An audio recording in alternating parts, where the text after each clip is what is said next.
Baiklah, Assalamualaikum warahmatullahi wabarakatuh. Perkenalkan, kami dari kelompok 14, kami akan mempresentasikan materi tentang administrasi laboratorium, di mana anggota kami beranggotakan saya sendiri, Fenty Miranda, dan Rahmanisa Aulia. Baiklah, langsung saja ke materi awal, yaitu apa yang dimaksud dengan administrasi laboratorium. Nah, menurut PP nomor 19 tahun 2005 mengenai standar nasional pendidikan dan dijabarkan dalam Permendiknas nomor 4 tahun 2007, laboratorium merupakan tempat untuk mengaplikasikan teori keilmuan, pengujian teoritis, pembuktian uji coba, penelitian, dan sebagainya, dengan menggunakan alat bantu yang menjadi kelengkapan dari fasilitas dan kualitas yang memadai. Administrasi adalah rangka kegiatan bersama sekelompok manusia secara sistematis untuk menjalankan roda suatu usaha atau organisasi yang didasarkan suatu tujuan tertentu yang telah ditetapkan. Jadi, administrasi laboratorium merupakan suatu proses bersama untuk menyelenggarakan kegiatan laboratorium, baik berupa pendidikan, penelitian, maupun pengabdian masyarakat secara kelembagaan, meliputi perencanaan, pengorganisasian, pengkoordinasian, pengarahan, pengawasan untuk mencapai tujuan pengelolaan laboratorium secara terencana dan sistematis. Lanjut, Rahma. Nah, di sini ada yang dimaksud dengan buku inventaris. Nah, apa itu buku inventaris? Jadi keterangannya di dalam nomor ada nomor urut alat dan bahan yang diinventarisir. Nah, yang B, nama alat atau bahan yaitu nama dagang atau nama resmi alat dan bahan yang dibeli. Syaratnya pengisian nama alat dan bahan harus konsisten. Yang C itu kode. Kode alat dan bahan yang kita beli. Untuk kode bisa mengikuti kode yang dibuat perusahaan tempat pembelian alat dan bahan tersebut atau membuat kode sendiri. Yang D itu produsen, nama perusahaan yang membuat alat dan bahan, bukan dengan nama toko. Nah, yang E, kondisi jumlah barang yang dalam keadaan baik, rusak, atau hilang. Nah, yang F itu keterangan informasi tambahan, misalnya kenapa alat tersebut hilang dan lain-lain. Lanjut. Nah, yang selanjutnya ini ada contoh buku inventaris. Nah, di sini aturan pemakaian buku inventaris ini yang pertama, buku inventaris merupakan daftar yang membuat semua barang milik lab yang dipakai dan ada hubungannya dengan kegiatan praktikum di dalam lab. Nah, lalu yang kedua, inventaris itu dilakukan minimal sekali atau per semester. Lanjut.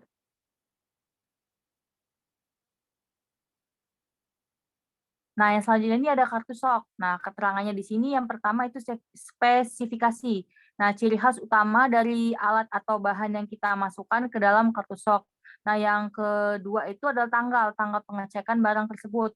Lalu ada keadaan masuk, yaitu jumlah barang yang masuk atau dibeli untuk laboratorium. Nah, yang keempat itu ada keadaan luar, jumlah barang yang dipakai di dalam laboratorium.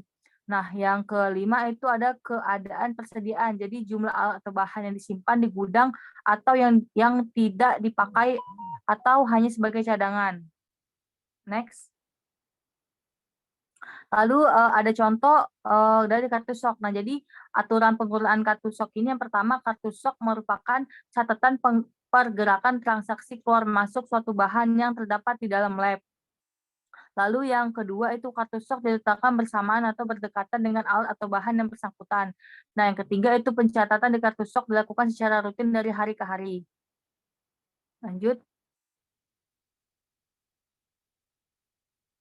Nah, yang selanjutnya itu ada kartu alat dan bahan. Nah, keterangannya di sini praktikum itu diisi dengan nomor nomor praktikum yang dilakukan dalam satu semester. Nah, ini diisi dengan siswa. Nah, yang kedua itu ada judul praktikum, diisi dengan judul praktikum yang dilakukan sesuai LKS. Nah, ini juga diisi dengan siswa. Lalu yang selanjutnya itu ada kelompok, diisi dengan nama kelompok. Lalu yang selanjutnya ada nama anggota, diisi dengan nama anggota kelompok. Lalu yang selanjutnya itu ada kode, yaitu opsional dan diisi oleh laboran. Nah, yang terakhir itu ada ditandatangani oleh ketua kelompok dan laboran. Lalu selanjutnya, nah di sini ada cara aturan penggunaan kartu peminjaman alat dan bahan. Jadi pertama itu kartu peminjaman alat dan bahan berisi daftar alat atau bahan yang diperlukan oleh suatu kelompok atau oleh guru yang bersangkutan untuk melakukan sekali praktikum dan ditunjukkan kepada laboran. Nah, yang kedua itu pencatatan di kartu peminjaman alat dan bahan dilakukan setiap akan melakukan praktikum. Nah, catatannya terdapat dua versi kartu peminjaman alat dan bahan. Yang pertama versi 1. Kartu peminjaman alat dan bahan dilakukan oleh siswa untuk diajukan ke laboran. Nah, yang kedua itu versi 2, kartu peminjaman alat dan bahan dilakukan oleh dosen atau asisten dosen mata pelajaran untuk diajukan ke laboran. Nah, lalu yang selanjutnya itu ada buku harian laboratorium. Nah, di sini keterangannya nomor diisi dengan nomor urut praktikum yang dilakukan dalam satu semester. Yang kedua itu hari atau tanggal diisi dengan hari atau tanggal dilaksanakannya praktikum.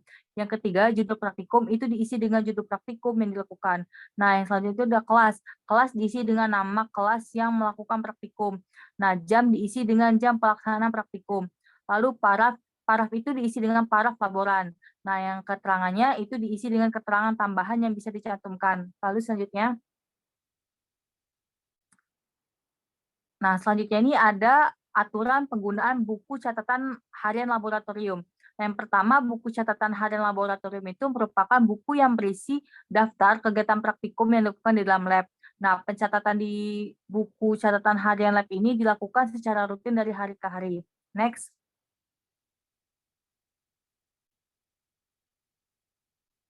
Nah, selanjutnya ada kartu reparasi. Nah, keterangannya nomor kartu diisi dengan nomor surat kartu reparasi. Nah, jenis kerusakan diisi dengan jenis kerusakan yang diperbaiki, lalu komponen diisi jika memang terdapat pergantian komponen. Nah, harga diisi dengan biaya reparasi dan biaya komponen yang diganti. Lalu keterangan itu diisi dengan keterangan tambahan yang bisa dicantumkan. Nah, dilampirkan pula kwitansi perbaikan dan pergantian komponen, lalu ditandatangani oleh teknisi atau laboran dan koordinator lab. Lalu next.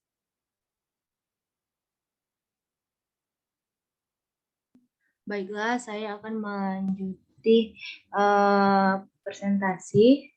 Nah, di sini ada contoh kartu reparasi. Nah, di sini ada aturan penggunaan kartu reparasi. Nah, pertama itu kartu reparasi merupakan kartu yang memuat informasi mengenai perbaikan atau reparasi suatu alat. Nah, yang kedua itu pencatatan di buku catatan harian lab. Dilakukan oleh teknisi bila ada perbaikan terhadap barang yang rusak dan dilaporkan kepada koordinator lab.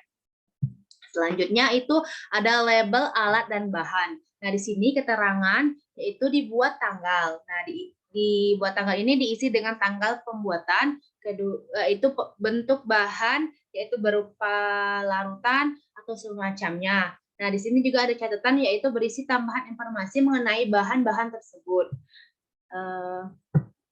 Selanjutnya itu contoh label alat dan bahan itu keterangannya itu pertama itu tahun pengadaan diisi dengan tahun pengadaan, terus ada kode alat. Nah, di sini ada catatan yaitu berisi tambahan informasi mengenai cara penyimpanan alat. Selanjutnya itu laporan bulanan. Nah, di sini laporan bulanan ini memiliki keterangan pertama itu nomor diisi dengan nomor urut dilaksanakan praktikum, kedua itu judul praktikum diisi dengan judul praktikum, dan ketiga itu kelas diisi dengan kelas yang melaksanakan praktikum, keempat yaitu demonstrasi diisi dengan tanda checklist demonstrasi atau praktikum. Nah, selanjutnya itu nama guru diisi dengan nama guru pembimbing praktikum, terus ditandatangani oleh laboran, koordinator lab, dan kepala sekolah. Terus dilaporkan setiap akhir bulan. Selanjutnya itu di sini ada contoh laporan bulanan dan terdapat ada aturan penggunaan laporan bulanan. Itu pertama, laporan bulanan merupakan daftar yang memuat kegiatan apa saja yang dilakukan di laboratorium setiap bulannya. Kedua itu laporan bulanan dibuat oleh koordinator lab dan dilaporkan Wakasek kurikulum, terus Wakasek sarana dan prasarana serta kepala sekolah. Dan ketiga itu laporan dibuat minimal sebulan sekali. Selanjutnya itu ada daftar alat dan bahan sesuai LKS. Di sini daftar alat dan bahan sesuai LKS ini memiliki keterangan pertama itu nomor diisi dengan nomor urut dilaksanakan praktikum, kedua itu judul praktikum diisi dengan judul praktikum, yang ketiga itu nama alat dan bahan diisi dengan nama alat dan bahan sesuai praktikum, terus jumlah diisi dengan jumlah minimal alat dan bahan untuk jumlah kelompok ideal dalam jangka 1 tahun. Misalnya jumlah kelompok ideal untuk satu kelas adalah 6 kelompok. Terus ada keterangan. Nah, di sini diisi dengan tambahan informasi yang diperlukan. Dan terakhir itu ditandatangani oleh laboran, koordinator laboratorium, terus kepala sekolah. Selanjutnya, nah contoh daftar alat dan bahan sesuai LKS ini memiliki aturan, yaitu daftar alat dan bahan sesuai dengan LKS berisi daftar alat yang dibutuhkan untuk melakukan sekali praktikum dalam satu kelas dalam periode tahun ajaran tertentu. Kedua itu, daftar alat dan bahan sesuai dengan LKS dibuat paling lambat seminggu sebelum hari pertama di tahun ajaran baru. Dan ketiga itu, fungsi dari daftar alat dan bahan sesuai dengan LKS adalah untuk memastikan agar alat dan bahan sudah tersedia jauh hari sebelum praktikum akan dilaksanakan. Nah, fungsi lainnya itu sebagai landasan untuk pengajuan pembelian alat dan bahan laboratorium. Selanjutnya di sini ada kesimpulan menurut Peraturan Pemerintah Nomor 19 Tahun 2005 mengenai Standar Nasional Pendidikan dan dijabarkan dalam Permendiknas Nomor 24 Tahun 2007, laboratorium merupakan tempat untuk mengaplikasikan teori keilmuan, pengujian teoritis, pembuktian uji coba penelitian, dan sebagainya. Dengan menggunakan alat bantu yang menjadi kelengkapan dari fasilitas dengan kuantitas dan kualitas yang memadai, administrasi merupakan dokumentasi seluruh sarana dan prasarana serta aktivitas laboratorium. Dalam kaitannya dengan pengadaan alat dan bahan yang bertujuan untuk mencegah kehilangan atau penyalahgunaan, memudahkan operasional dan pemeliharaan, mencegah duplikasi atau overlapping permintaan alat dan memudahkan